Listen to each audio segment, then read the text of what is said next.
अस्सलाम वालेकुम। आप देख रहे हैं खरी बात लुकमान के साथ। मेरा नाम मुबशर लुकमान है और आपको मैं बताऊं कि और बताने की क्या बात है, ये तो हर एक को पता है और हर शख्स इस मुल्क में परेशान है। इस वक्त कोई बेरोज़गार है, किसी को काम नहीं मिल रहा, किसी के घर के खर्चे नहीं पूरे हो रहे, कहीं बिजली नहीं आ रही, कहीं पानी नहीं है, कहीं गैस नहीं है और कहीं ज़रिया आमदन ही नहीं है और कहीं बीमारी, भूख, अफलास, इन सारों ने कमर तोड़ दी है, ना सिर्फ एक इंसान की बल्कि पूरे के पूरे ख़ानदानों की। सिर्फ फैसलाबाद एक ऐसी जगह है कि जहाँ पे मालिक हो मिल का या मज़दूर हो, दोनों एक साथ एहतजाज कर रहे हैं और किसी को कोई प्रॉब्लम यह है कि किसी भी पॉलिटिकल पार्टी ने या किसी भी पॉलिटिशियन ने, कोई भी लीडर जो है वो कोई वाजे या ठोस किस्म के हल नहीं दे रहा, सोल्यूशंस नहीं दे रहा। हर शख्स ये कहता है कि हमारी बारी थी तो हमने ये किया, या हम आएंगे तो हम ये कर लेंगे, हम तो 90 दिन में, 120 दिन में हम सारा तब्दील कर देंगे, ख़त्म कर देंगे। कैसे करेंगे वो कोई नहीं देता। तो लोगों को एक, और कहते हैं ना कि पूरे अंधेरे के बाद एक रोशनी की किरण है। लगता है इस वक्त वो रोशनी की किरण भी लोड शेडिंग से बंद है। हमारा फ्यूचर क्या है? क्या हमारी सियासी जमातें अपने कद से बढ़कर मुल्क के इस्तेहकाम का सोच सकती हैं कि नहीं?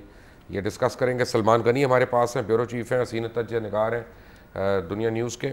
शर्मिला फ़ारूकी आज हमें ज्वाइन करी हैं बहुत अरसे के बाद इस्लामाबाद से, कराची से, पाकिस्तान पीपल्स पार्टी पार्लियामेंटेरियंस के। अहमद उवैस साहब माहिर कानून हैं, ये सुप्रीम कोर्ट बार का इलेक्शन भी लड़ चुके हैं, हमारे साथ हैं और पाकिस्तान तहरीक इंसाफ को रिप्रेजेंट कर रहे हैं जनाब फ़ारूक हबीब साहब। सबसे पहले वेरी क्विकली सलमान साहब, अदलिया और हुकूमत का तजाद हो रहा है, हुकूमत और पंजाब हुकूमत का तजाद हो रहा है।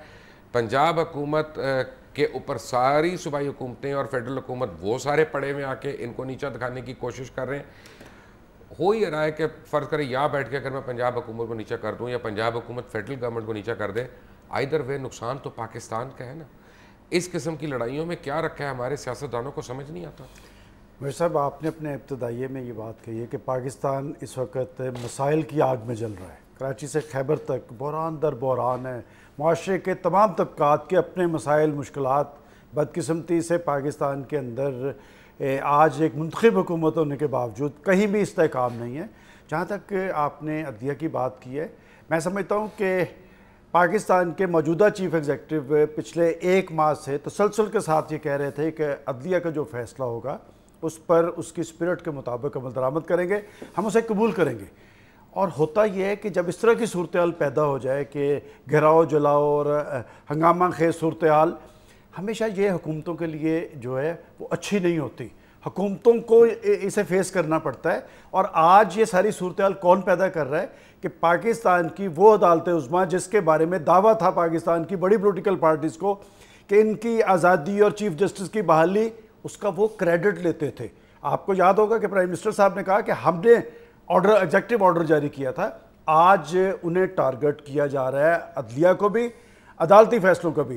देखें, अदालती फैसले के हवाले से दो आरा हो सकती हैं, लेकिन जमहूरी माशरों के अंदर अदलिया के फैसलों की एक इज्जत और तकरीम होती है। आज अदलिया के फैसलों को कौन टारगेट कर रहा है? पाकिस्तान का इलेक्टेड प्राइम मिनिस्टर। और प्राइम मिनिस्टर साहब के हवाले से एक बात मैं कहूँगा, चूँकि वो प्रोसेस से आए हुए थे, उन्होंने हमेशा पॉलिटिकल बिहेवियर का मुजाहरा किया और पाकिस्तान के अंदर जो एक मुफाहमत की सियासत कही जा रही थी वो उसका सबूत देते रहे। लेकिन वो कहते हैं जब चीज़ें उखड़ती हैं ना तो फिर वो लुढ़कती हैं जब तक कि अपने मंतकी अंजाम तक ना पहुंच जाएं। अब उन्होंने पाकिस्तान की अदलिया को टारगेट करना शुरू किया है और ये वो पार्टीज़ हैं जो कहती थी कि हम अदलिया की, हम पार्लियामेंट की बालादस्ती कायम करेंगे। मैं समझता हूँ कि सूरत हाल दुरुस्त नहीं है। जब हुकूमतें खुद बहरान तारी करने पर उतर आएँ तो फिर कुछ अपसेट होता है, कुछ अपसेट। अहमद उवैस साहब, प्रॉब्लम यह है कि अदलिया के फैसलों का एहतराम तो हर एक पे वाजिब है, लेकिन बहरहाल उनके ऊपर राय देना भी हर एक का हक है। और बहुत आपने देखा होगा, मैं कोई नई और अनोखी बात नहीं कर रहा, पूरे मुल्क में और मुल्क के बाहर भी ये 30 सेकंड की सज़ा का एक मजाक सा बन गया और Guinness book of world records में ले जाने की बातें हो रही हैं। क्या अदलिया से जुड़े हुए लोग इन चीज़ों से यानी इन चीज़ों को समझ रहे हैं कि अदलिया का अपना इमेज जो है वो कितना डैमेज हो रहा है? देखिए, ये एक प्रोपेगेंडा किया जा रहा है जिसमें डैमेज करने की हुकूमत की तरफ से मुसलसल एक प्रोपेगेंडा है कि वो अदलिया को डैमेज कर रहे हैं, उसकी क्रेडिबिलिटी को ख़त्म करने की कोशिश कर रहे हैं। इंटेंशनली उसके फ़ैसलों को डिफाई किया जा रहा है, उसकी तजलील की जा रही है। देखिए, जहाँ तक 30 सेकंड के फ़ैसले की बात है, तो उस फैसले के अंदर ही शॉर्ट ऑर्डर में लिख दिया उन्होंने कि ये मिटिगेटिंग जो है वो ये है कि आर्टिकल 63 1G जो है वो अप्लाई करता है और रिडिक्यूल करना जो है अदलिया का वो इसके अंदर इसके साथ में शामिल है। डिटेल आ जाएंगे रीज़न, उसमें मालूम हो जाएगा आपको। ये वजह है 30 सेकंड जो है फिनोमिनल सेंटेंस आप कह लीजिए, लेकिन उसके साथ साथ 5 साल के डिस्क्वालिफिकेशन, रिडिक्यूल करना जो है वो इसका सबसे अहम पहलू है। As a barrister do you think कि इसमें वो डिस्क्वालीफाई हो जाते हैं और अपने ओहदे पे नहीं रह सकते? बिल्कुल डिस्क्वालीफाई होते हैं, बिल्कुल। देखिए जो कुछ उन्होंने किया है, जैसे तस्रील की है, अगर वो अपील का तो हक है ना उनके पास। जी बिल्कुल है। तो यानी अपील करने तक तो हम नहीं कह सकते कि वो डिस्क्वालीफाइड है। क्यों नहीं है? देखिए ना, बात तो ये है कि जब तक वो ऑर्डर सस्पेंड नहीं हुआ है तो ऑर्डर ऑपरेटिव है। अच्छा ठीक है, अब पहली बात ये है कि ऑर्डर ऑपरेटिव है, इसका मतलब है कि इमीडिएटली उनको छोड़ देना चाहिए काम। बिल्कुल छोड़ देना चाहिए। अच्छा, दुनिया में तो अगर आज जो उन्होंने मसलन फर्ज करें अपने एक पीए को कहा था कि 2 गिलास जूस के अंदर लेके आओ, तो क्या वो गैर आईनी ऑर्डर था? उनका हर ऑर्डर जो है मैं समझता हूं अब ये गैर आईनी है। उनका अपने ऊपर इस वक्त असेंबली में बैठना, उनका प्राइम मिनिस्टर हाउस के ऊपर विराजमान होना, ये अब बिहेवियर जो है इट इज लाइक कब्जा ग्रुप मेरे नजदीक तो। राइट शर्मिला फारूकी, उनको सैंक्टिटी जो है। शर्मिला फारूकी, अब आप एक कब्जा ग्रुप को रिप्रेजेंट कर रही हैं अहमद अवैस साहब की जुबान में, how do you feel about it? शुक्रिया मुबशर साहब। देखिए अभी सलमान गनी साहब ने गुफ्तगू की और अहमद अवैस साहब ने, ज़ाहिरी बात है ये अपनी अपनी इनकी एक राय है, अपनी अपनी एक सोच है, उसके मुताबिक ये बात कर रहे हैं। ये पहली बार नहीं है कि हमें कब्ज़ा ग्रुप या हमें आप दहशतगर्द कह लें, आप हमें करप्ट कह लें, ये हम सुनते रहते हैं, बैठ के इसका जवाब भी देते हैं। यहाँ पर बात हो रही है अदलिया के एक ऑर्डर की जिसके नतीजे में प्राइम मिनिस्टर साहब कन्विक्ट हुए। अच्छा, अगर ये अब शॉर्ट ऑर्डर पढ़ें, मेरा एक छोटा सा सवाल अपनी जुडिशरी से भी ये है कि भाई ये अभाम डालने की क्या जरूरत थी? एक तफसीली फैसला दे देते, ये सारा झगड़े खत्म हो जाता। अब ये शुरू करते हैं for the reasons to be recorded later. इतना बड़ा अहम फैसला जहां आप मुल्क के प्राइम मिनिस्टर को कन्विक्ट कर रहे हैं, और सुनिए कन्विक्ट किस पे कर रहे हैं? प्रॉब्लम एक और है कि 2 महीने पहले पैराग्राफ 178 वन पैराग्राफ और हमारा प्राइम मिनिस्टर साहब का शर्मिला फारूकी साहिबा, can I ask you something please? Can I ask you something कि आप छोड़ दें, आप यानी बेसिकली आपको भी पता और मुझे भी पता और हर एक को पता है कि ये ऑर्डर यानी उनकी सस्पेंशन का है। अब प्राइम मिनिस्टर ने खुद अल जजीरा टीवी को इंटरव्यू देते हुए कहा था कि अगर अदालत ने इस किस्म का कोई भी ऑर्डर दे तो मेरी तो रुकनियत भी मुअत्तल है और मैं खुद ही स्टेप डाउन कर जाऊं। बिल्कुल सही अच्छा, अब प्रॉब्लम एक और, मैं एक और सवाल कह रहा हूं, मैं एक और सवाल कर रहा हूं। देखें, ऑपोजिशन पार्टीज खड़ी हो रही हैं। पाकिस्तान मुस्लिम लीग नवाज का जो मौक़िफ़ है, मियां मोहम्मद नवाज शरीफ साहब का जो मौक़िफ़ है, जो दीगर पार्टीज़ का, जो पाकिस्तान तहरीक इंसाफ का इनका मौक़िफ़ है, वो भी आपको पता है। एक क्राइसिस सिचुएशन को दूर करने, क्या पीपल्स पार्टी के पास और कोई प्राइम मिनिस्टर नहीं बन सकता? नहीं, बिल्कुल बन सकता है। अच्छा, बन सकता मेरा कहने का मकसद नहीं सुने ना, फैसल रजा आब्दी के अलावा प्राइम मिनिस्टर साहब, फैसल रजा आब्दी के अलावा देखिए अल जजीरा में जो नहीं, अगर जुल्फिकार मिर्जा को आप होम मिनिस्टर बना सकते हैं तो किसी को भी पीएम बना सकते हैं जी। ये तो पार्टी का, ये तो पार्टी के इंटरनल मैटर्स है ना। हम जिसको नॉमिनेट पार्टी करेगी, अगर पार्टी समझती है कि कोई इस ओहदे के लिए अहल है तो उसको जरूर नॉमिनेट करेगी। इसमें आपका और मेरा तो इतना प्रॉब्लम ये आपकी पार्टी ने जब ये समझा कि कोई आपकी पार्टी के लिए अहल नहीं है, वो आपने उसको मुल्क के लिए लॉ मिनिस्टर बना दिया था। नहीं सुने, इतना लंबा चौड़ा आपने मुझसे सवाल किया है, जरा मुझे कोई 60 सेकंड दे, मैं जवाब दूं। अल जजीरा के इंटरव्यू की बात करते हैं। प्राइम मिनिस्टर साहब ने बिल्कुल कहा था, मुझे ये बताइए क्या प्राइम मिनिस्टर साहब की कन्विक्शन फाइनल हो गई है? क्या अभी उन्होंने तमाम फॉर्म्स ऑफ अपील एग्जॉस्ट कर लिए? No, he still has the right of appeal, और appeal is a continuation of trial. तो प्राइम मिनिस्टर साहब के पास अभी एक फॉर्म बाकी है, वॉलंटरली कर दें, पाकिस्तान की सालमियत के लिए कर दें, पाकिस्तान के इस्तेहकाम के लिए कर दें। मेरा ख्याल है कि बहुत सारी चीजें यानी मेरा मतलब है कि ये तो नहीं है ना कि एक कत्ल का कैदी जो है वो अपील करता है तो उसको जेल से बाहर निकाल तो नहीं देंगे ना, उसको कहेंगे जेल में रहो और तुम्हारी अपील पे फैसला होता है। अगर एक शर्मिला फारूकी हमारे साथ है, अहमद अवैस हमारे साथ है, फरूक हबीब हमारे साथ है, सलमान गनी हमारे साथ है। We come back to after break, take a break. Welcome back from the break. Farooq Habib साहब, पाकिस्तान तहरीक इंसाफ का क्या मौक़िफ़ है इस सारे सिनारियो के ऊपर? शुक्रिया मुबशर के आपने पाकिस्तान की आबादी के 65% यूथ को भी जो है वो नुमाइंदगी करने का मौका दिया है कौमी चैनल के ऊपर। पाकिस्तान तहरीक इंसाफ का मौक़िफ़ जो है वो बड़ा वाज़ेह है कि जिस तरह अदलिया ने, एक आज़ाद अदलिया ने फ़ैसला दिया है कि सुप्रीम जो वज़ीर आज़म साहब हैं वो ना जो है तौहीन अदालत के मुर्तकब हुए हैं और उनको सज़ा हुई है। जैसे सज़ा हुई है तो वज़ीर आज़म जो है वज़ीर आज़म रहने के नाअहल नहीं है। इसी तरह अब उनको जो है वो एक कब्ज़ा माफिया के तौर पे बैठे हुए हैं। जितने इख्तियार इस्तेमाल करेंगे वो कॉन्स्टिट्यूशन की जो है वो वायलेशन होगी।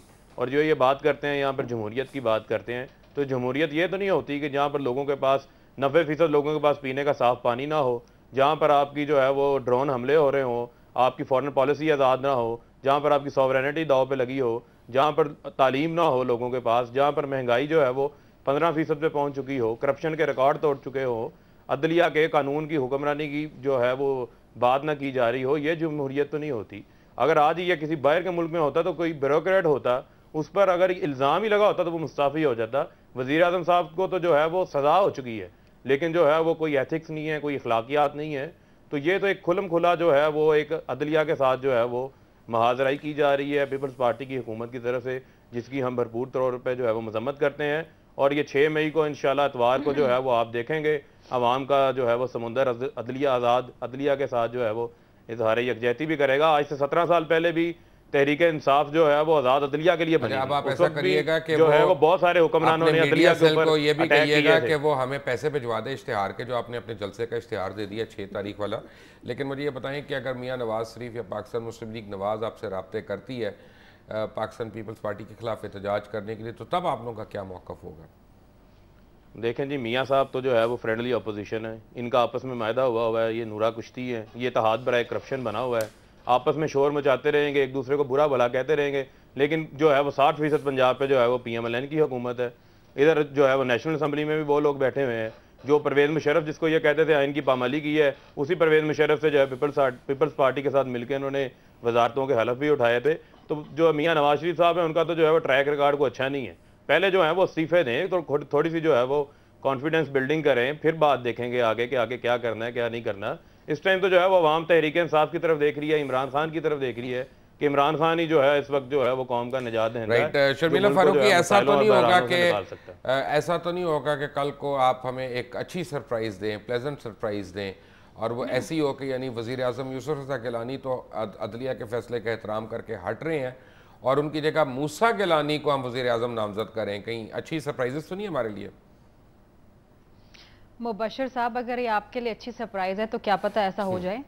अगर पार्टी किसी को भी नॉमिनेट करेगी प्राइम मिनिस्टर के ओहदे के लिए तो जाहिरी बात है, अब ये हमारी चॉइस है ना, इसमें आपकी चॉइस तो नहीं, हमारी तो है ही नहीं ना चॉइस। जो 44% बोगस वोटों के साथ आया उसमें हमारी चॉइस कहां से हो गई? अवाम इररिलेवेंट है। 44% बोगस वोट की जो आप बात कर रहे हैं ना, तो अगर मूसा गिलानी 93,000 वोट से जीते हैं मुबशर साहब, तो उस पर अदलिया ने नोटिस क्यों नहीं लिया? जी मेरी एक बात सुने, जिस दिन इलेक्शन हुआ है ले लेती ना उसी दिन, उससे अगले दिन, एक मिनट, जिस दिन इलेक्शन हुआ है उससे अगले दिन मैंने टीवी पे लिस्टें दिखाई हैं जो कि गलत लिस्टें थी, और 2007 वाली लिस्टें थी। आपके इलेक्शन कमीशन ने सुप्रीम कोर्ट के आगे झूठ बोला था, आपके इलेक्शन कमीशन ने सुप्रीम कोर्ट को मिसलीड किया था। ये फैसला कौन करेगा कि सुप्रीम कोर्ट को मिसलीड किया गया? सुप्रीम कोर्ट को बैठे मोहतरम जज साहबान, वो बच्चे नहीं बैठे हुए तो उनकी बात नहीं मान रहे। 39 orders by the honourable supreme court have been flaunted. Tehreek Insaf के चेयरमैन भी पिटीशन लेके गए थे, सेनेट के इलेक्शन रोकने के लिए पिटीशन लेके गए थे। तो सुप्रीम कोर्ट ने क्या ऑर्डर दिया? अरे चले, आप मुझे सिर्फ एक सवाल का जवाब दे दें। मैंने आपसे 3 महीने पहले आप प्रोग्राम में आई थी, तब भी एक ही बात पूछी थी, उससे पहले भी एक ही बात पूछी थी। आप लोगों का पीर कौन है भाई? कौन तवीज़ देता है आप लोगों को? आप हटते ही नहीं है ऊपर से। देखिए हम पे खास अल्लाह ताला की रहमत है, हमारी नियत साफ है, और जिसकी नियत साफ होती है ना उसका अल्लाह ताला साथ देता है। हल क्या है? और मैं थोड़ा सा मेरा जो भाई है, जो तहरीक इंसाफ का भाई है, उनकी बात सुनो जी। मेरा जो भाई है ना, तहरीक इंसाफ का, ये हमें इखलाकियात की और एथिक्स का दर्स ना दे, अखलाकियात और एथिक्स का दर्स ना दे। मेरा भाई है जो बैठा है तहरीक इंसाफ का, क्योंकि आप दर्स लेना नहीं ना चाहती, तो आप मेरी लोग तो ज़बान खुल तमाम जाएगी। फ्यूचर ना तमाम खराब जो है करें। क्लासें पास कर चुकी हैं, आप तो पीएचडी कर चुके हैं करप्शन के मेरी अंदर, ज़बान, हम आपको क्या दर्स दे मेरे सकते भाई हैं? अखलाकियात, हम आपको क्या दर्स दे अखलाकियात का सकते हैं? दर्स मुझे ना दे। अच्छा अगर एक मेरी सेकंड ज़बान खुल गई, दोनों तो हजरात प्लीज आपके- चुप आपके काटे कायद जी, तरीके आवाज इंसाफ- काटे। मुझे सोल्यूशन चाहिए, मुझे सोल्यूशन चाहिए। Let's we know the problems now. Salman Ghani साहब, हल क्या हमारे पास? मुबशर साहब, ये हल तो बहुत सादा है। हल अगर प्राइम मिनिस्टर साहब चाहते, मेरा ख्याल में एक जमहूरी प्राइम मिनिस्टर, जो ही उन्हें सज़ा का ऐलान हुआ था, मैं ये एक्सपेक्ट करता था, चूँकि यूसुफ रज़ा गिलानी साहब बलदियाती सिस्टम की पैदावार है और मरलावार वो यहाँ तक पहुँचे हैं, मेरा ख्याल था कि वो निकलते हुए इस्तीफ़े का ऐलान करते और उसके बाद पीपल्स पार्टी एक बड़ी जमात है, 2 तिहाई अक्सरियत है उनके इत्तेहादियों की, वो एक नया प्राइम मिनिस्टर लाते। देखिए मसला ये नहीं है कि अगर तो वो हल चाहते तो हल बड़ा सादा है। और मैं आपको बताऊं कि ख़ुद नवाज शरीफ साहब ने मेरे से बात करते हुए कहा कि एक मुतफ़िका प्राइम मिनिस्टर लाएं, और दुनिया चैनल पे ये खबर उनकी ब्रेकिंग चली कि हम उनसे तावन करने के लिए तैयार है। कौन सी ऐसी बात है? प्रॉब्लम एक और है, मैं आपको बताता हूँ। अहमद अवैस साहब, मेरा ख्याल है कि पीपल्स पार्टी का एक डर है और बड़ा लेजिटिमेट डर है कि फ़र्ज़ करें हमारे यहाँ पावर्स टू बी जैसे कहते हैं कि वो अगर तुनके मारती हैं और वो नया प्राइम मिनिस्टर लाते हैं वोट ऑफ कॉन्फिडेंस के लिए, तो उसकी कुछ इत्तेहादी और कुछ नॉन इत्तेहादी वो सारे उसको वोट नहीं देते, तो वो तो रगड़े गए वहाँ पे। Why should Peoples Party take a chance at this time? यहाँ ये बात दुरुस्त है आपकी। और इसके अलावा देखिए एक और बहुत बड़ी वजह, वज़ीर आज़म को असल में जितने ये डीपली इन्वॉल्व है ना, ये तमाम का तमाम ग्रुप करप्शन के अंदर, उनको ये खौफ है कि अगर उन्होंने इस्तीफ़ा दे दिया या वो हटे तो जो खींचातानी जो अदालतों में जो हाल होगा, ये मैं नहीं मानता। उसकी वजह ये बिल्कुल आपकी मफरूजे की बात है। उसकी वजह ये है कि अगर आज इस्तीफा नहीं देते 6 महीने के बाद इलेक्शन के बाद आगे इत्तेहादीन के साथ खड़े रहेंगे। आप मैं आपको बताता हूं, अगर वो इत्तेहादी इत्तेमाद का वोट नहीं देंगे तो आगे इत्तेहादी कितनी देर तक इनके साथ खड़े रहेंगे? बताना चाहता हूं जी जी, मैं एक बात आपको बताना चाहता हूं, वो ये है कि वो सिचुएशन को इतना प्रेसिपिटेट करना चाहते हैं नेशनल लेवल के ऊपर कि हालात इतने खराब हो जाएं कि जहां पर वो समझा जाए कि वो विक्टिमाइज किए गए हैं। वेरी क्विकली पैदा करना चाहते हैं यहाँ पर। Very quickly before I take a break, Sharmila ji आपके नजर में हल क्या है? देखिए मुबशर साहब, अगर प्राइम मिनिस्टर को हटाना चाहती हैं ऑपोजिशन की जमातें, देखिए तहरीक इंसाफ तो है नहीं पार्लियामेंट में, नून लीग अगर हटाना चाहती है तो वोट ऑफ नो कॉन्फिडेंस लेकर आए, व्हाट स्टॉपिंग देम? या एक वो रेफरेंस मूव करे स्पीकर नेशनल असेंबली को कि जी prime minister disqualified, let the speaker take a decision on this. ये देखिए ना, आईनी तरीका जब मौजूद है आइन में, तो फिर ये शोर मचाना टीवी चैनल्स पे आके कि हम लॉन्ग मार्च करेंगे। यहाँ पे अहमद अवैस साहब आप छोड़ देना, अहमद अवैस साहब ये आपकी राय है। उन्होंने आज नून लीग को जिस तरह टारगेट किया, इससे पहले वो हमेशा बिहेव करती रही हैं। उन्होंने पार्लियामेंट को, कौमी असेंबली को बहुत बेहतर अंदाज में चलाया। शर्मिला फारूकी, एक मिनट अहमद अवैस साहब, एक मिनट, क्योंकि सलमान गनी बड़ी इंपॉर्टेंट बात बता रहे, मुझे नहीं पता थी। आज स्पीकर साहिबा का एक नया रुख सामने आया है। इससे पहले स्पीकर साहिबा ऐवान आसान अंदाज में चलाती रही हैं, लेकिन आज उन्होंने नून लीग के एहतजाज को टारगेट किया। और एक और नुक्ता कि उन्होंने वो जो शॉर्ट फैसला जो स्पीकर साहिबा को भिजवाया गया था, जो वो पाबंद थी उसे सीक्रेट रखने के, वो भी उन्होंने हुक्मरान पार्टी के सुपुर्द कर दिया है। मैं समझता हूँ कि ये एक अच्छा अमल नहीं है। एहतजाज सारी पॉलिटिकल पार्टीज का हक है। शॉर्ट ऑर्डर हम सबके पास है जी, हम सबके पास है। और जितनी बदतमीजी नून लीग कर रही है पिछले 3 दिनों से ऐवान के अंदर, जो बदतमीजी आज उन्होंने स्पीकर साहिबा के सामने जाके, उनके पोडियम के सामने जाके करी है, डू यू थिंक कि वो एक खातून है, उनके अपना एक तकद्दुस है? बदतमीजी की तारीख बड़ी पुरानी है।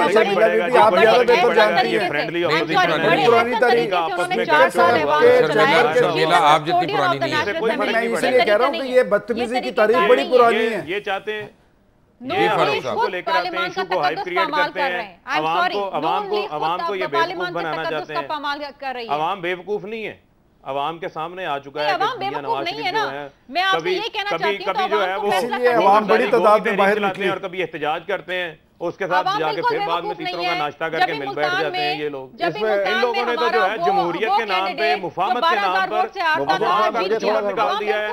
इसीलिए अवाम बाहर सड़कों पे आ गई प्राइम मिनिस्टर के जिनके पास बिजली है, बड़ी तादाद में। आज तो आवाम को इनका बस चले तो मैं चाहता हूँ कि अवाम निकले। देखें, अगर आपका फैसला दुरुस्त है तो अवाम को बाहर निकलना चाहिए। पीपल्स पार्टी कोई छोटी जमात नहीं है, बहुत बड़ी जमात है। जो है हथियार बना लिया इन्होंने। आज एक अखलाकी हैसियत भी होती है फैसलों की, कानूनी और सियासी नौयत के साथ साथ एक अखलाकी हैसियत भी होती है। प्राइम मिनिस्टर को चाहिए था कि उसे तस्लीम कर लेते। अरे अखलाकी हैसियत की क्या बात है हुसैन? अखलाकी हैसियत तो खत्म हो चुकी है बहुत देर की।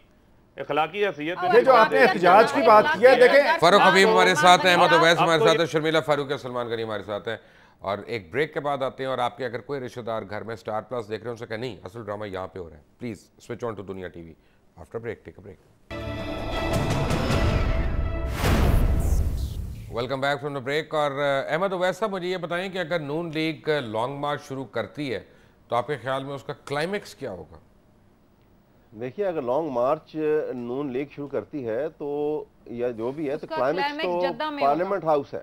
जद्दा में पार्लियामेंट हाउस होगा। जद्दा में होगा। जद्दा में तो पार्लियामेंट हाउस नहीं है। होगा पार्लियामेंट हाउस इस्लामाबाद होगा, उसका टारगेट जो है, और वो होना भी यही चाहिए। क्योंकि कोई, अब देखिए, अब ये एनक्रोचमेंट्स और ट्रेसपासिंग वाली बात है, बात बड़ी क्लियर है। मैं एक बात आपके सामने करना चाहता हूं जो इससे पहले बात हो चुकी है, थोड़ी सी वजाहत कर दूं। आर्टिकल 63(1)(g) के साथ आर्टिकल 63(2) को पढ़ें आप, तो वो उस सिचुएशन को नहीं बताता कि जिसमें अदालत ने फैसला किया हो या सुप्रीम कोर्ट ने फैसला किया हो, तो स्पीकर के पास ये इख्तियार है कि वो 7 जजेस के फैसले को टर्न डाउन कर सकता है। कतन ये इख्तियार नहीं है। वो ये है कि अगर कोई क्वेश्चन अराइज होता है, कोई कंप्लेंट करता है, कोई क्वेश्चन अराइज करता है। के साथ मुझे अहमद अवैस साहब मुझे एक बात का जवाब दें कि सुप्रीम कोर्ट को तो भेजना ही चीफ इलेक्शन कमीशन को चाहिए था, उन्होंने स्पीकर को क्यों भेजा, व्हिच इज नॉट करेक्ट? नहीं साहब, वो इतला भेजी ना, वो तो सिर्फ उनका काम ही नहीं, वो इलेक्शन कमीशन का काम है। जमशेद दस्ती के केस में क्या हुआ था? ये तो ऐसी इलेक्शन कमीशन ने डीनोटिफाई करवाया था ना स्पीकर को कह के, सुप्रीम कोर्ट ने तो नहीं कहा था स्पीकर को। तो यहाँ पे क्यों हर चीज डिफरेंट हो रही है? नहीं सर, डिफरेंट नहीं है वो, मेरे ख्याल में उन्होंने ये तो अवैस साहब, आपने आज का भेज दिया बयान पढ़ा है? चीफ इलेक्शन कमीशन का बयान पढ़ा है आपने आज का, या मैं बता दूं क्या कहा है उन्होंने? बताओ जी, फरमाइए। नहीं पढ़ा आपने? हाँ, जब आप बता दें, तो थोड़ा सा होमवर्क करके आए। देखिए, बात यह है, उन्होंने कहा है कि we have to wait for the detailed judgement of the Supreme Court. ये चीफ इलेक्शन कमीशन कह रहे हैं और वो हमारे रिश्तेदार नहीं है। क्या कह रहे हैं वो? उन्होंने कहा है कि we have to wait for the detailed judgement of the Supreme court.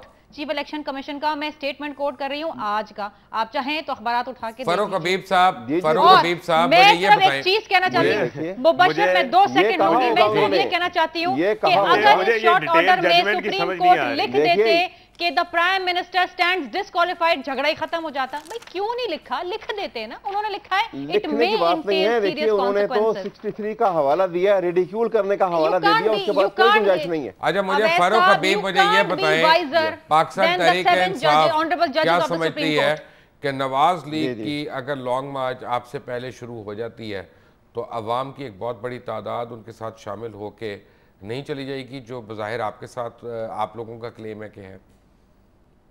देखें जी, अवाम तो जो है वो 30 अक्टूबर के अंदर नजर आ रही है, 25 दिसंबर कराची में नजर आ रही है, कोयटा के अंदर नजर आ रही है। नवाज शरीफ के साथ कहाँ पे अवाम नजर आ रही है आपको?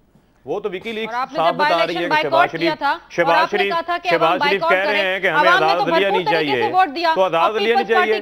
हमने बॉयकॉट नहीं किया, हमने अपना स्टैंड लिया वहाँ पे, हमने अपना स्टैंड लिया। हमारी सेंट्रल एग्जीक्यूटिव का फैसला है कि हम कोई इलेक्शन नहीं लड़ेंगे, क्योंकि बाई इलेक्शन जितने हैं उसका हमने बॉयकॉट किया हुआ है, क्योंकि वो तो मैनिपुलेटेड इलेक्शन है, वो आप लोग करवाएंगे।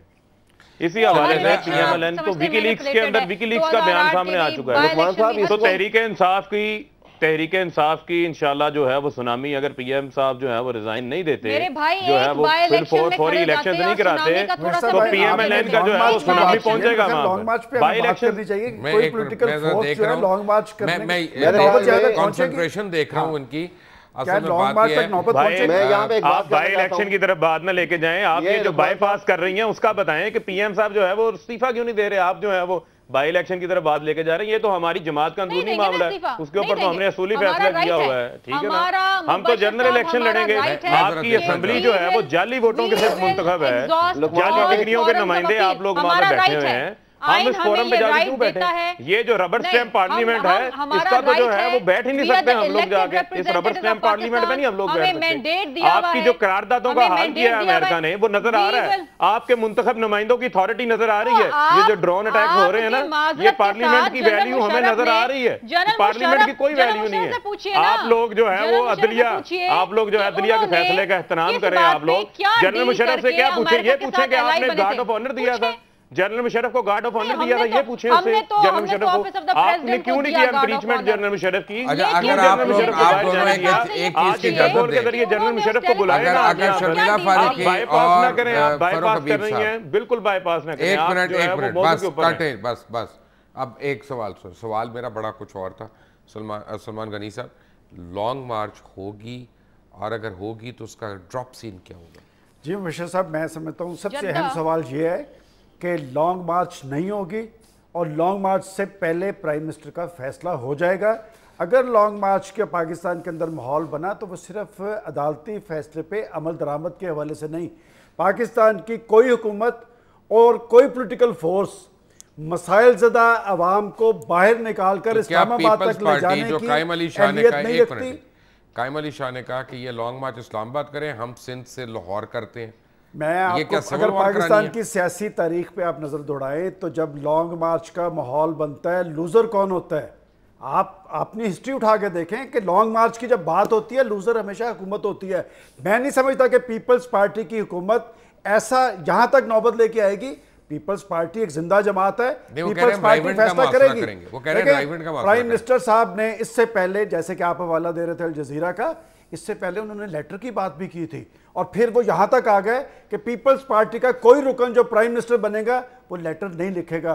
क्या आप पाकिस्तान के रियासती इदारों को और अदलिया को बलडोज करना चाहते हैं? ये रुझान पाकिस्तान मुस्लिम लीग नून का हो, पीपल्स पार्टी का हो, तहरीक इंसाफ का हो, अगर पॉलिटिकल पार्टीज ये बातें करती हैं तो फिर जमहूरियत का खुदा ही हाफिज़ है पाकिस्तान से। एक सूरत में मैं भी कहूंगा कि लेटर नहीं लिखा जाना चाहिए, मैं बिल्कुल खिलाफ हो जाऊंगा लेटर लिखने के। एक सूरत में है शर्मिला फारूकी साहबा, अगर आप वो तमाम वो दौलत पाकिस्तान वापस ला दें और पाकिस्तानियों के हवाले कर दें, भी बोले मैं आपके साथ। इतने भी बोले नहीं साहब, इतने भी बोले नहीं है। बिस्मिल्लाह जी, बिस्मिल्लाह, मैं आपका साथ दूंगा उसमें।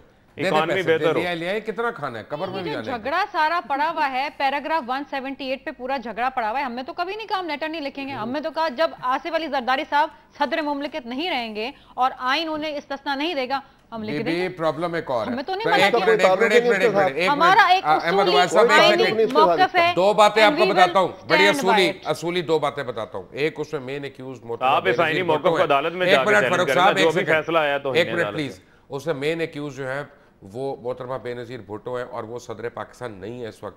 और दूसरी बात, अगर वो केस चलता है किसी भी अदालत में तो वो स्विट्जरलैंड की अदालत है और वहां पे आसिफ अली जरदारी साहब को कोई इस्तिस्ना हासिल नहीं है। Welcome back to after break, take a break. Welcome back from the break. Pakistan Muslim League Nawaz जो है, कहीं उसको इमरान खान और तहरीक इंसाफ का डर तो नहीं, इस वजह से जल्दी जल्दी लॉन्ग मार्च कर रहे हैं? देखें, बात मुशर्रफ साहब, इमरान खान पाकिस्तान की अब एक बड़ी सियासी हकीकत है, लेकिन मुस्लिम लीग नून टची क्यों है? हम तो अब ये अदालती फैसले की बात करते हैं। नवाज शरीफ साहब की सियासत, शहबाज शरीफ साहब के इक़दामात, उनकी सियासत ख्यालात के हवाले से तो दो आरा हो सकती हैं। एक क्रेडिट तो पाकिस्तान की सियासी तारीख में उन्हें दिया जा सकता है कि उन्होंने हुकूमत छोड़ी थी। लोग हुकूमतों में जाने के लिए सब कुछ छोड़ते हैं, उन्होंने इसी अदलिया और अदालती फैसलों के हवाले से अपनी मिनिस्ट्रियाँ कुर्बान करके वो बाहर निकले थे। मैं समझता हूँ कि अदालतों के हवाले से अगर तहरीक इंसाफ है, जमात इस्लामी है, खुद पाकिस्तान मुस्लिम लीग नून है, उन्होंने बाकायदा जद्दोजहद की हुई है। ये जो लॉन्ग मार्च का क्रेडिट सिर्फ नवाज शरीफ साहब को नहीं दिया जा सकता, उसमें तहरीक इंसाफ का अपना रोल था, जमात इस्लामी का था, वकला बरादरी का था, सिविल सोसाइटी का था, खुद पाकिस्तान पीपल्स पार्टी का था। आज पाकिस्तान की पॉलिटिकल फोर्सेस पाकिस्तान की इस अदालत उज़्मा को कंट्रोवर्शियल बनाकर जमहूरियत की खिदमत नहीं करती। शर्मिला फारूकी, अगर लॉन्ग मार्च करते हैं नवाज शरीफ तो उसका कल्मिनेटिंग पॉइंट क्या होगा? जद्दा। जद्दा यानी कितने लोग आ जाएंगे? लॉन्ग मार्च करते करते जद्दा ना पहुंच जाएं। देखिए बात सुने, अभी ये जो सलमान गनी साहब बात कर रहे हैं ना, इनको क्रेडिट जाता है वजारतें, अगर 6 वजारतें छोड़ी तो पूरा पंजाब जो है वो लेके बैठ गए। और मैं तो आपको खराज तहसीन पेश करूंगी जो कल आपने प्रोग्राम किया है, वो जो लैपटॉप जिसके ऊपर इतना हु-हा बनाया हुआ था उन्होंने कि ना जाने यूथ की कितनी खिदमत कर रहे हैं, उसके सारे कल्ले चिट्ठे तो आपने अपने प्रोग्राम में कल खोल दिए। तो ये तो उनकी गवर्नेंस का हाल है। पंजाब 62% अच्छा, वैसे एक मैं आपसे चाहूंगा, नहीं एक मिनट मैं आपसे एक और बात चाहूंगा कि इससे पहले मैंने केमिकल गिलानी पे भी एक तफसीली प्रोग्राम किया था, उस पर भी खराज तहसीन पेश कर दीजिए प्लीज मुझे। बिल्कुल अच्छी बात है, आपने किया, आपका राइट है, आप बिल्कुल करें। जहां पर मूसा गिलानी का ताल्लुक है, उसको एएनएफ ने बुलाया, वहां पर वो गए, बयान एक टेलीफोन कॉल के ऊपर किसी ने फोन किया और कहा कि जी मैं मूसा गिलानी बोल रहा हूं, इसको ये कोटा दे दो। अगर उसके ऊपर उनको मिलती है तो ठीक है, ये भी एक नई तारीख होगी। इतने दावे करती है, खुद फारूक हबीब साहब आपके यूथ विंग के जो सदर हैं जनाब अबरारुल हक साहब, उनके अपने भाई अभी तक करोड़ों रुपया सहारा ट्रस्ट से ले चुके हैं, मुझे पता चला है। यानी हालत तो ये है, फिर आप लोग किस तरह चेंज लेके आएंगे? और उनके कनेक्शन भी बहुत अच्छे हैं, दो भाई उनके आईएसआई में हैं। हम तो ये कहते हैं कि हमारा जो पार्लियामानी बोर्ड है उसके अंदर अगर कोई बंदा भी है जो दो भाई आईएसआई में हैं, पैसे बनाए, अगर उसके पैसों का कोई उसका अगर उसके कोई पैसों का रिकॉर्ड नहीं है तो वो तहरीक इंसाफ की टिकट पे इलेक्शन नहीं लड़ सकेगा। हमारा तो बड़ा वाज़ेह जो है वो उसके ऊपर मौक़िफ़ है, हमारे कॉन्स्टिट्यूशन का हिस्सा है। लेकिन अभी आपकी टीवी में हेड बनेगा, टिकट नहीं लड़ेगा। सजा याफ्ता वजीर आजम ने अभी एक अवाम को और एक तोहफा दे दिया है 12% बिजली महंगी करने का। तो अवाम को तो ये बता दिया गया, अंदिया दे दिया गया, सड़कों पे नहीं निकलना वरना और बिजली महंगी हो। ये तो अभी एक और तोहफा। एक बात है कि क्या अबरारुल हक से आपकी सीईसी में ये सवाल होगा कि उनके भाई 16 लाख रुपए का पैकेज किस तरह ले रहे हैं और पिछले 7 सालों से ले रहे हैं और ट्रस्ट के पैसों में से? देखें जी, ये तो एक उनके इदारे का मसला है। इस इदारे में अगर उनका अबरारुल हक के भाई का कोई तहरीक इंसाफ से कोई ताल्लुक नहीं है। हाँ, अगर अबरारुल हक जो है वो तहरीक इंसाफ के अंदर आके कोई डिसिप्लिन की खिलाफवर्जी करते हैं तो उसके ऊपर हमारे पास फौरन मौजूद है और तरीकाकार मौजूद है, उस पे बात कर सकते हैं। बीवी बच्चों को नहीं छोड़ते तो जवाब देना कि आपके भाई जो है वो क्या कर रहे हैं। प्राइम मिनिस्टर तो हुकूमत का हिस्सा है। अहमद उवैस साहब क्या एक बंदे की करप्शन को बचाने के लिए, आसिफ अली जरदारी की करप्शन को बचाने के लिए आज आप अपने पीएम को भी दांव पे लगा दिया। वो मुल्तान का शरीफ आदमी, मुझे तो आपसे हमदर्दी है कि आप पता नहीं किस तरह टीवी पे आके डिफेंड करती हैं। हम लोग तो इंशाल्लाह जो है वो तब्दीली की इमरान खान को इलामत है। हम लोग तब्दीली लेकर आए, हमने शौकत खाना हॉस्पिटल बना के दिखाया, नमन यूनिवर्सिटी बना के दिखाया। अहमद उवैस साहब मुझे एक बात बताएं, अहमद उवैस साहब आप बात करती हैं, ऐसा कानून क्यों नहीं बन सकता इस करप्शन की स्टैंप लग चुकी है? ऐसा कानून क्यों नहीं? आपके पास तो जो है वो कोई फारूक साहब, शर्मिला जी एक मिनट जो है वो बात करती हैं, आगे आपको तो बात करना। अच्छा एक मिनट अहमद उवैस साहब, क्या ऐसा कानून नहीं बन सकता कि जो हुकूमत में आने का मुतमन्नी हो या पब्लिक ऑफिस में आने का मुतमन्नी हो वो किसी किस्म के प्राइवेट बिजनेस में ना हो? बिल्कुल ऐसा होना चाहिए और सही नुमाइंदगी भी तभी होती है। देखिए, हमारे यहाँ सबसे बड़ी प्रॉब्लम भी ये है कि पाकिस्तान में जब इलेक्ट होकर गवर्नमेंट बनती है वो नुमाइंदा हुकूमत नहीं कहला सकती, क्योंकि it does not represent the aspiration of people of Pakistan. वो अपनी करप्शन में और अपने ऑब्जेक्टिव डिफरेंट होते हैं उसके, इस वजह से उसके objective of the government are absolutely different and the aspiration of people are absolutely different. तो हुकूमतें कमज़ोर भी होती हैं और वो करप्शन में मुलविस हो जाती हैं। यही प्रॉब्लम है पाकिस्तान की सबसे बड़ी। और दूसरी बात यह है, दूसरी बड़ी प्रॉब्लम यह है कि अमली तौर के ऊपर अभी वो फ्यूडल मेंटालिटी जहन से नहीं निकली है, लिहाजा कानून का और आइन का एहतराम नहीं है। और अब जिस वक्त ये लॉन्ग मार्च के बाद और इस मूवमेंट के बाद एक बहुत बड़ी मजबूत अदलिया जब मार्च वजूद में आई है तो ये एक मिनट कौन सी मजबूत अदलिया सामने आई है? 24 जजों ने आपके लाहौर में ये फैसला दे दिया कि जी हमें यहाँ से ट्रांसफर करो, हम वकला का सामना नहीं कर सकते। आप लोगों के जो वकील जिन्होंने चीफ जस्टिस के चेंबर में जाके चेंबर तोड़ा और पूरे मीडिया में उनकी तस्वीर आई, उनको तो आप लाइसेंस कैंसिल नहीं कर सके। कौन सी स्ट्रॉन्ग अदलिया है? आपने ऐसा कौन सा फैसला दे दिया है, कौन सा ऐसा फैसला दे दिया जिसमें क्या बड़ा कमाल का फैसला दे दिया? 31 जुलाई का फैसला। कौन सा फैसला? 31 जुलाई सन 2, मेरी बात सुनिए लोकपाल साहब, 31 जुलाई सन 2009 का फैसला, वो क्या NRO का फैसला, वो क्या था? और एनआरओ का फैसला अच्छा फैसला है, उसको जजेस उसको समझने के लिए भी 8 वकीलों से मशवरा करना पड़ता है। कोई ऐसा फैसला नहीं किया अभी तक कि जिसमें बगैर मशवरे के समझ आ जाए कि क्या फैसला है भाई ये? नहीं साहब, अभी ये देखिए, सबसे बड़ा फैसला तो अदलिया ने अपने एहतसाब से शुरू किया है। 31 जुलाई का फैसला जो है 2009 का। अच्छा, मुझे अहमद अवैस साहब ये बताएं, मुझे सिर्फ एक सवाल का जवाब देते हैं कि फकीर साहब की एक्सटेंशन किस कानून के तहत हुई है? सब एक्सटेंशन तो ये तो आपने अली रजा की एक्सटेंशन को चैलेंज कर दिया नेशनल बैंक के प्रेसिडेंट को। आपने दूसरों को, आपने इदारों का लिहाज नहीं किया कि नेशनल बैंक बढ़ जाए, सब कुछ तबाह हो जाए। उधर NICL में, उधर PSO में, उधर PIA में, हर जगह आप कर रहे हैं। यहां फकीर साहब ऐसा कौन सा गिदड़ सिंगी उनके पास है कि पूरा सुप्रीम कोर्ट मजबूर है उनको एक्सटेंशन देने पे? यह गैर आईनी नहीं है? नहीं साहब, इसको गैर आईनी तो नहीं कहिएगा, गैर कानूनी नहीं है, अपना बनाया हुआ कानून है।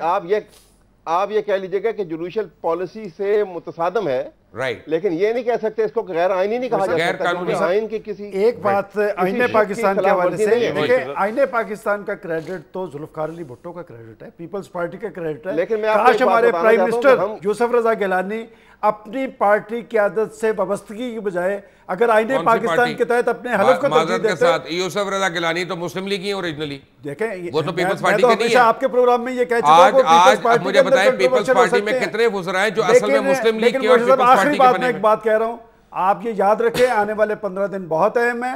प्राइम मिनिस्टर को रिजाइन देना पड़ना है, अदालती फैसलों पे अमल दरामद होना है। राइट, सलमान गनी, शर्मिला फारूकी, अहमद अवैस और फारूक हबीब, आप सबका बहुत बहुत शुक्रिया। चलते चलते मैं सिर्फ एक बात कहूँगा कि बहुत इंपॉर्टेंट बात है, वज़ीर आज़म यूसुफ रज़ा गिलानी हो, सदर आसिफ अली जरदारी हो, मियाँ नवाज शरीफ हों, वज़ीर आला शहबाज शरीफ हों, कायम अली शाह साहब हों, लश्कर साहब हों, अशफाक परवेज़ कियानी साहब हों या जनरल पाशा, कोई भी शख्स पाकिस्तान से बड़ा नहीं है। पाकिस्तान है तो ये सब हैं और हम सब हैं। अगर इस मुल्क को इस्तेहकाम मिलना है तो यहाँ पे हर किस्म की लॉलेसनेस पे सर जोड़ कर बैठना पड़ेगा और उसको ख़त्म करना पड़ेगा और डायलॉग से सॉल्यूशंस निकालने पड़ेंगे। अंटिल टुमारो, अल्लाह हाफिज़।